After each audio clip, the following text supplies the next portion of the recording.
आकाशवाणी गोरखपुर से प्रादेशिक समाचार।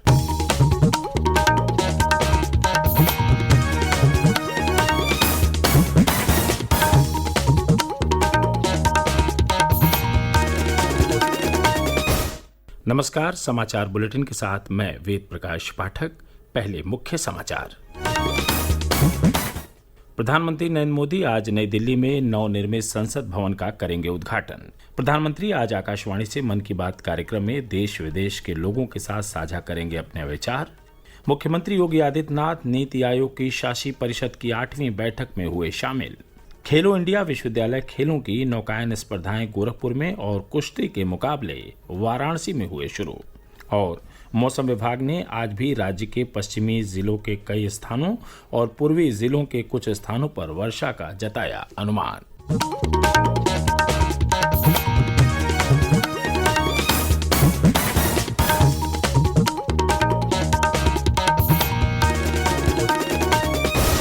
अब समाचार विस्तार से। प्रधानमंत्री नरेंद्र मोदी नवनिर्मित संसद भवन का आज उद्घाटन करेंगे। इस अवसर पर प्रधानमंत्री 75 रुपये का स्मारक सिक्का जारी करेंगे। नया संसद भवन आत्मनिर्भर भारत की परिकल्पना का प्रतीक है। नवनिर्मित संसद भवन को गुणवत्तापूर्ण निर्माण के साथ रिकॉर्ड समय में तैयार किया गया है।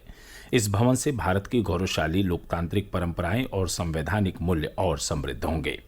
भविष्य की आवश्यकताओं को ध्यान में रखते हुए नवनिर्मित भवन में लोकसभा में 888 और राज्यसभा में 384 सदस्यों के बैठने की व्यवस्था की गई है।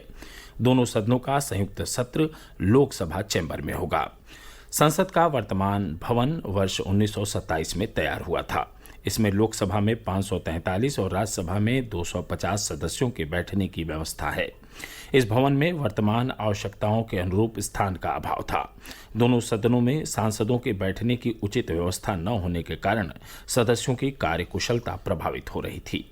इसे ध्यान में रखते हुए लोकसभा और राज्यसभा ने प्रस्ताव पारित कर सरकार से संसद के लिए नया भवन बनाने का आग्रह किया था। नए संसद भवन के उद्घाटन समारोह से पहले प्रधानमंत्री नरेंद्र मोदी ने कल शाम अपने निवास पर अधीनम से भेंट की और उनका आशीर्वाद लिया। अधीनम ने सेंगोल श्री मोदी को सौंपा। प्रधानमंत्री नरेंद्र मोदी आकाशवाणी से मन की बात कार्यक्रम में आज सुबह 11 बजे देश विदेश के लोगों के साथ अपने विचार साझा करेंगे। यह इस मासिक रेडियो कार्यक्रम की 101वीं कड़ी होगी। इस कार्यक्रम को आकाशवाणी और दूरदर्शन के समूचे नेटवर्क, आकाशवाणी समाचार की वेबसाइट और news on AIR mobile app पर सुना जा सकेगा। इसका प्रसारण आकाशवाणी समाचार, दूरदर्शन समाचार, प्रधानमंत्री कार्यालय तथा सूचना और प्रसारण मंत्रालय के YouTube चैनलों पर भी उपलब्ध होगा। मुख्यमंत्री योगी आदित्यनाथ कल प्रधानमंत्री नरेंद्र मोदी की अध्यक्षता में नई दिल्ली में आयोजित नीति आयोग की शासी परिषद की 8वीं बैठक में शामिल हुए। इस अवसर पर मुख्यमंत्री ने कहा कि पिछले 9 वर्षों में विश्व ने नए भारत के उदय को देखा है। उन्होंने कहा कि अमृतकाल में विकसित भारत के लक्ष्य को साकार करने के लिए उत्तर प्रदेश देश के विकास इंजन के रूप में योगदान दे रहा है। श्री योगी ने कहा कि देश के सकल घरेलू उत्पाद GDP में उत्तर प्रदेश का 8% से अधिक योगदान है। उन्होंने कहा कि प्रदेश सरकार अगले 5 वर्षों में राज्य की अर्थव्यवस्था को 1 ट्रिलियन के लक्ष्य के पहुंचाने के लिए लगातार कार्य कर रही है। श्री योगी ने कहा कि उत्तर प्रदेश देश में औद्योगिक निवेश के पसंदीदा स्थान के रूप में उभरा है। उन्होंने कहा कि विश्व स्तरीय इंफ्रास्ट्रक्चर विकसित करने में राज्य ने उल्लेखनीय प्रगति की है। मुख्यमंत्री ने कहा कि प्रदेश में 13 वर्तमान और प्रस्तावित एक्सप्रेसवे हैं, जबकि 3 अंतर्राष्ट्रीय हवाई अड्डों का संचालन हो रहा है और अयोध्या तथा नोएडा में 2 अंतर्राष्ट्रीय हवाई अड्डों का निर्माण जारी है। प्रदेश के विभिन्न नगर निकायों में नवनिर्वाचित मेयर, अध्यक्षों और पार्षदों का शपथ ग्रहण कल भी जारी रहा। गोरखपुर में योगी राज बाबा गंभीरनाथ प्रेक्षागृह में आयोजित शपथ ग्रहण समारोह में मंडलायुक्त रवि कुमार NG ने महापौर डॉक्टर मंगलेश कुमार श्रीवास्तव को पद और गोपनीयता की शपथ दिलाई। इसके बाद महापौर ने सभी 80 पार्षदों को शपथ दिलाई। इस अवसर पर प्रदेश सरकार के वित्त एवं संसदीय कार्य मंत्री सुरेश कुमार खन्ना, स्थानीय सांसद रवि किशन और अन्य गणमान्य लोग उपस्थित रहे। कानपुर में नवनिर्वाचित महापौर प्रमिला पांडे के शपथ ग्रहण समारोह में उप मुख्यमंत्री ब्रजेश पाठक, और विधानसभा अध्यक्ष सतीश महाना उपस्थित रहे।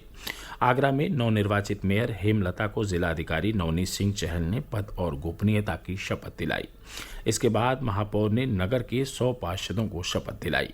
समारोह में केंद्रीय स्वास्थ्य और परिवार कल्याण राज्य मंत्री एसपी सिंह बघेल, प्रदेश के नगर विकास मंत्री ए.के. शर्मा और उच्च शिक्षा मंत्री योगेंद्र उपाध्याय विशेष रूप से शामिल हुए। उधर सहारनपुर के नवनिर्वाचित महापौर डॉक्टर अजय कुमार को मंडलायुक्त लोकेश एम ने शपथ ग्रहण कराई। शपथ ग्रहण समारोह में प्रदेश के राज्य मंत्री कुंवर ब्रजेश सिंह मुख्य अतिथि के रूप में शामिल हुए।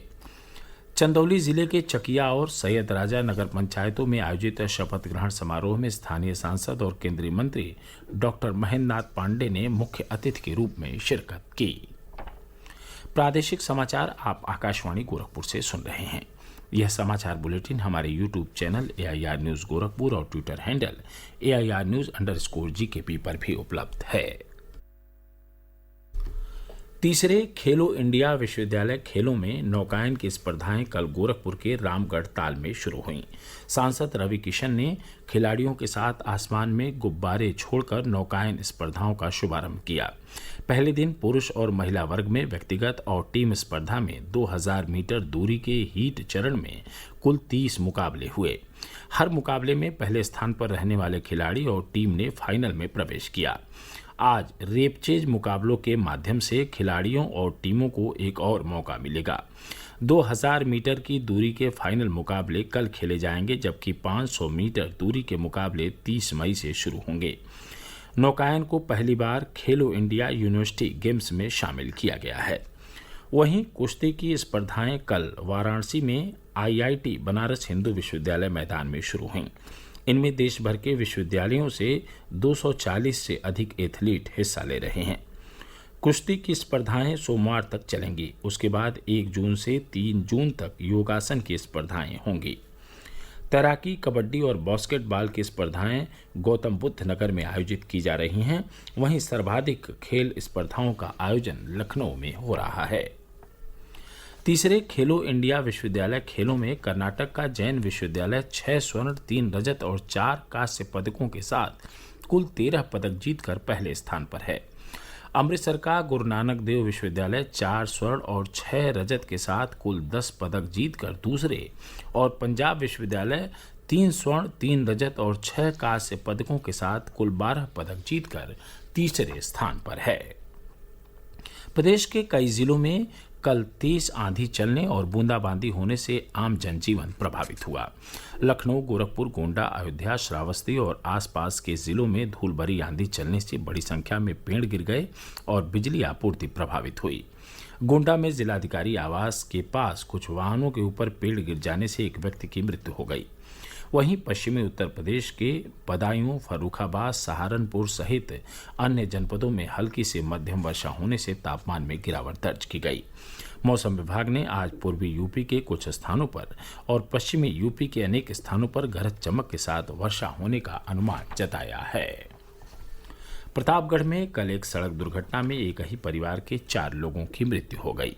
हादसा नगर कोतवाली के पृथ्वीगंज में एक कार के मोटरसाइकिल को टक्कर मारने के कारण हुआ।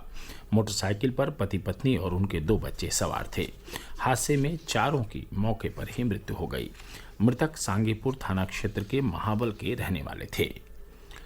मुजफ्फरनगर में जोली बेहड़ा सादात मार्ग पर कल एक एम्बुलेंस और कैंटर के आमने सामने से टकरा जाने में 3 लोगों की मृत्यु हो गई और 4 अन्य घायल हो गए। और अंत में इस बुलेटिन के मुख्य समाचार एक बार फिर। प्रधानमंत्री नरेंद्र मोदी आज नई दिल्ली में नवनिर्मित संसद भवन का करेंगे उद्घाटन। प्रधानमंत्री आज आकाशवाणी से मन की बात कार्यक्रम में देश विदेश के लोगों के साथ साझा करेंगे अपने विचार। मुख्यमंत्री योगी आदित्यनाथ नीति आयोग की शासी परिषद की 8वीं बैठक में हुए शामिल। खेलो इंडिया विश्वविद्यालय खेलों की नौकायन स्पर्धाएं गोरखपुर में और कुश्ती के मुकाबले वाराणसी में हुए शुरू। और मौसम विभाग ने आज भी राज्य के पश्चिमी जिलों के कई स्थानों और पूर्वी जिलों के कुछ स्थानों पर वर्षा का जताया अनुमान। इसके साथ ही प्रादेशिक समाचारों का यह बुलेटिन समाप्त हुआ। नमस्कार।